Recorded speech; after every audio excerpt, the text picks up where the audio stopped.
Assalamualaikum warahmatullahi wabarakatuh. Perkenalkan, nama saya Rizka Rahma dari Program Studi Akuntansi Manajerial D4 dengan NIM 4112311080.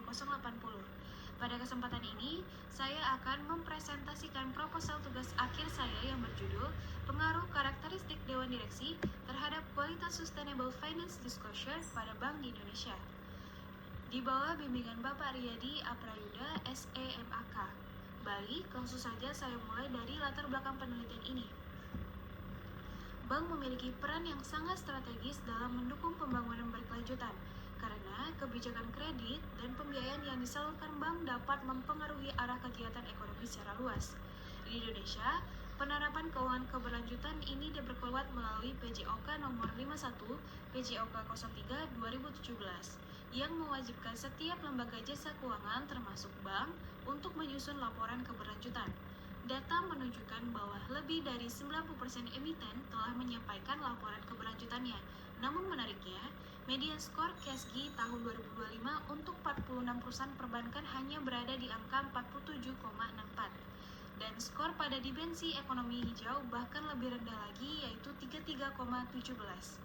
Artinya, meskipun kepatuhan pelaporan terus meningkat, kualitas informasi yang disajikan belum tentu memadai, baik dari sisi kelengkapan, relevansi, maupun kedalaman. Kondisi inilah yang menegaskan pentingnya tata kelola perusahaan, khususnya karakteristik Dewan Direksi dalam mendukung kualitas Sustainable Finance Disclosure pada sektor perbankan. Untuk memperkuat urgensi penelitian ini, saya melakukan kajian terhadap penelitian-penelitian terdahulu dan ditemukan adanya kesenjangan atau research gap. Pertama, pada variabel ukuran Dewan Direksi, Cakti dan Aryani tahun 2023 menemukan pengaruh positif signifikan. Namun, Chai dan Suparman tahun 2022 justru menemukan pengaruh negatif signifikan. Sementara, Septien dan et.al.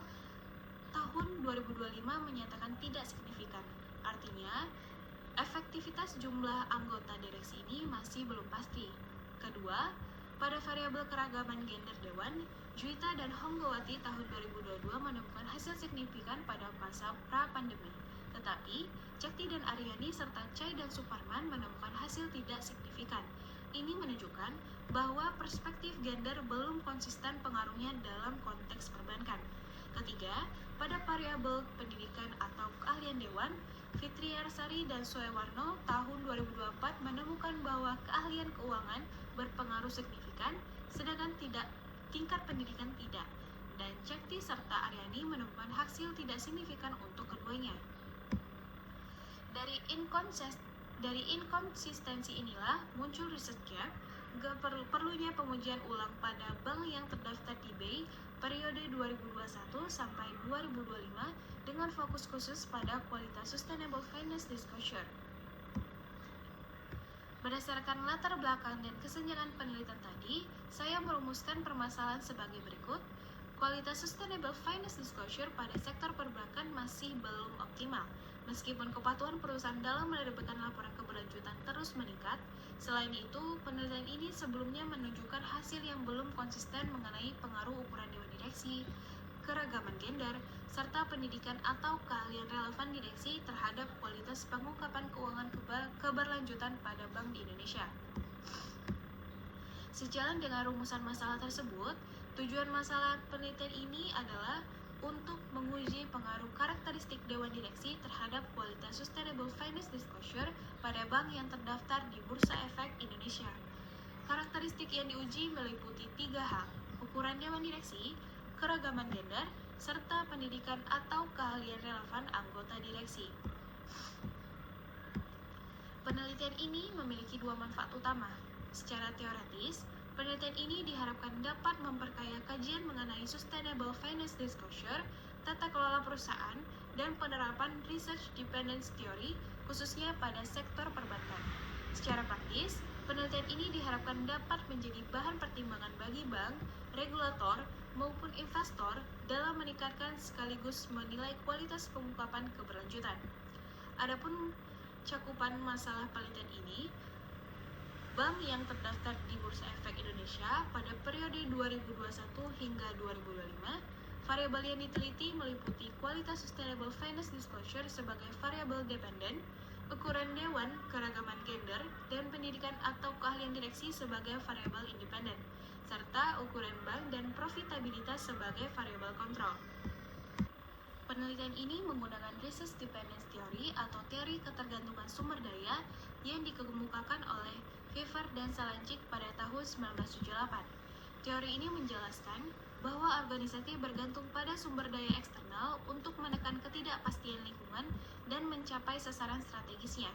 Dalam konteks ini, Dewan Direksi diposisikan sebagai sumber daya strategis yang membawa pengetahuan, pengalaman, keahlian, perspektif, dan jaringan yang dibutuhkan perusahaan. Alurnya dapat digambarkan seperti dimulainya dari lingkungan eksternal seperti regulasi, investor, nasabah, dan isu ESG. Lingkungan ini kemudian direspon melalui sumber daya dewan, yaitu pengetahuan, pengalaman, perspektif, dan jaringan yang dimiliki direksi. Sumber daya ini kemudian menghasilkan keputusan strategis, terutama dalam pengelolaan risiko dan arah pembiayaan. Dan pada akhirnya, keputusan strategis ini bermuara pada kualitas sustainable finance disclosure, yaitu informasi yang lengkap, relevan, dan akuntabel. Relevansinya pada sektor perbankan cukup jelas. Bank menanggung-tanggungjawabkan sosial dan lingkungan dari kebijakan kreditnya dan beroperasi dalam penguasaan regulasi yang ketat, sehingga membutuhkan sumber daya dewan yang memadai untuk mengelola risiko keberlanjutan tersebut. Berdasarkan landasan teori tersebut, saya menyusun model penelitian sebagai berikut. Terdapat 3 variabel independen, yaitu ukuran dewan direksi, keragaman gender dewan direksi, dan pendidikan atau keahlian relevan dewan direksi. Ketiganya diduga mempengaruhi variabel dependen, yaitu kualitas sustainable finance disclosure. Model ini juga melibatkan 2 variabel kontrol, yaitu ukuran bank dan profitabilitas. Dari model tersebut, saya merumuskan 3 hipotesis, yaitu hipotesis pertama, ukuran dewan berpengaruh positif signifikan terhadap kualitas sustainable finance disclosure.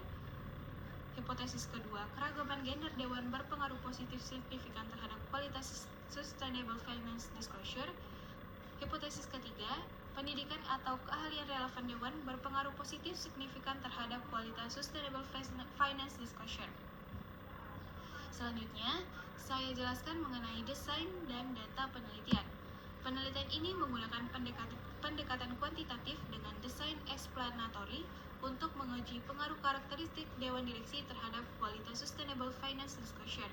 Jenis data yang digunakan adalah data sekunder panel, yaitu gabungan antara data cross-section dan time series dari bank-bank yang terdaftar di BEI periode 2021 sampai 2025.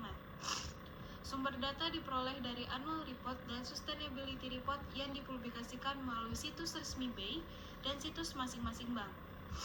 Sedangkan pengukuran kualitas SFD dilakukan melalui content analysis berdasarkan indikator pada lampiran 2 PJOK nomor 51 PJOK 3 2017. Berikut ini adalah operasionalisasi variabel dalam penelitian ini. Variabel SFD atau Y diukur dari skor pengungkapan dibagi skor maksimum dikali 100%. Variabel UDD atau X1 yaitu ukuran dewan direksi diukur dari jumlah anggota direksi. Variabel KGD atau X2 yaitu keragaman gender dewan diukur dari jumlah direksi perempuan bagi total direksi dikali 100%. Variabel PKD atau X3 yaitu pendidikan atau keahlian dewan diukur dari jumlah direksi dengan pendidikan atau keahlian relevan bagi total direksi dikali 100%.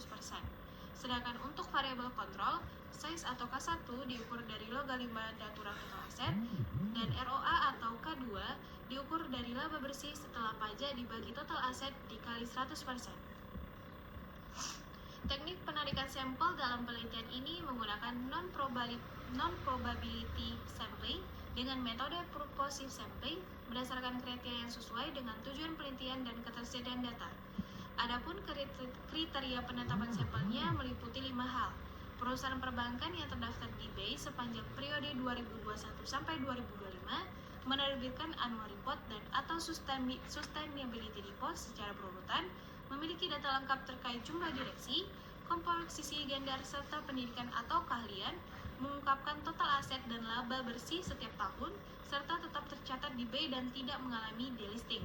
Jumlah observasi dihitung dengan rumus jumlah observasi sama dengan N dikali 5 tahun, di mana N adalah jumlah bank yang memenuhi kriteria sampel dan 5 adalah periode pengamatan dari tahun 2021 sampai 2025. Terakhir, untuk teknik analisis data, penelitian ini menggunakan analisis regresi data panel dengan tahapan sebagai berikut. Dimulai dari statistik deskriptif, kemudian pemilihan model melalui uji Chow, uji Hausman, dan uji Langres multiplier. Dilanjutkan dengan uji asumsi klasik yang meliputi uji multikolinearitas, heteroskedastis atau autokorelasi, dan diakhiri dengan uji T, uji F, serta koefisien determinasi. Demikian pemaparan proposal tugas akhir saya. Saya mohon arahan dan masukan dari Bapak atau Ibu penguji terhadap proposal ini agar dapat saya sempurnakan lebih lanjut. Terima kasih atas perhatiannya. Wassalamualaikum warahmatullahi wabarakatuh.